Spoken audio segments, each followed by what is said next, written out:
మరో breaking news అంటుంది మనకి. హెచ్సీఏ అధ్యక్షుడి నియామకంపై తెలంగాణ హైకోర్టు కీలక ఆదేశాలు ఇచ్చింది.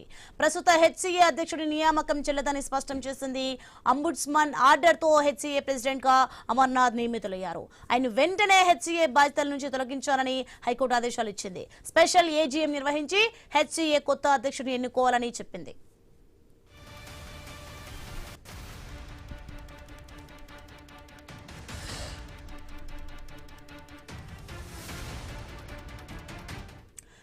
బ్రేకింగ్ చూస్తున్నాం. హెచ్సీఏ అధ్యక్షుడి నియామకంపై తెలంగాణ హైకోర్టు కీలక ఆదేశాలు ఇచ్చింది. ఇక ప్రస్తుత హెచ్సీఏ అధ్యక్షుడి నియామకం చెల్లదని స్పష్టం చేసింది. రైట్కి ఇదే అంశానికి సంబంధించి మరింత సమాచారం మా ప్రతినిధి రత్నకుమార్ అందిస్తారు ఫోన్ లైన్ లో. రత్నకుమార్, హెచ్సీఏ అధ్యక్షుడి నియామకంపై హైకోర్టు కీలక ఆదేశం చేసినట్లుగా తెలుస్తుంది. దీనికి సంబంధించిన పూర్తి అప్డేట్స్ ఏంటి? హెచ్సీఏ అధ్యక్షుడిగా ఉన్న అమర్నాథ్ నియామకం చెల్లదని స్పష్టం చేసింది. గత కొంతకాలం నుంచి అతని నియామకం పైన పిటిషన్లు దాఖలైన నేపథ్యంలోనే ఆ పిటిషన్ల యొక్క విచారణ అనేది జరిగింది. అందులో భాగంగా ఆయన్ను వెంటనే హెచ్సీఏను బాధ్యతల నుంచి తొలగించాలంటూ హైకోర్టు స్పష్టం చేసింది.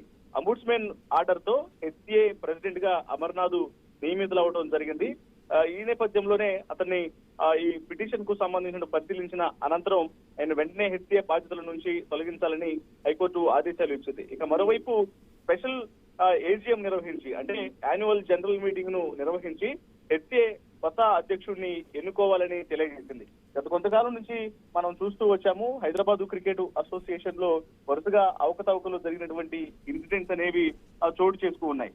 ఆ నిబంధనలకు విరుద్ధంగా ఆయన నియామకం అనేది జరిగింది, అధ్యక్షుడిని ఎంపిక చేయడం జరిగింది. కాబట్టి ఈ నియామకం అనేది చెల్లదు అంటూ ఆ పిటిషనర్ యొక్క వాదనలతో ఏకీభవించిన నేపథ్యంలోనే హైకోర్టు ఈ తీర్పు చెప్పడం జరిగింది. ఇక ప్రస్తుతం అమర్నాథ్ ఎంపికను వ్యతిరేకించడంతో ఆయన పదవి నుంచి తొలగాల్సినటువంటి అవసరం ఏర్పడుతుంది. ఆ పదవి నుంచి మరొకరిని యాన్యువల్ జనరల్ మీటింగ్ ను ఏర్పాటు చేసి మరొకరిని నియమించాల్సినటువంటి పరిస్థితి అనేది ఏర్పడింది. Soni, right, thanks for information Ratnakumar.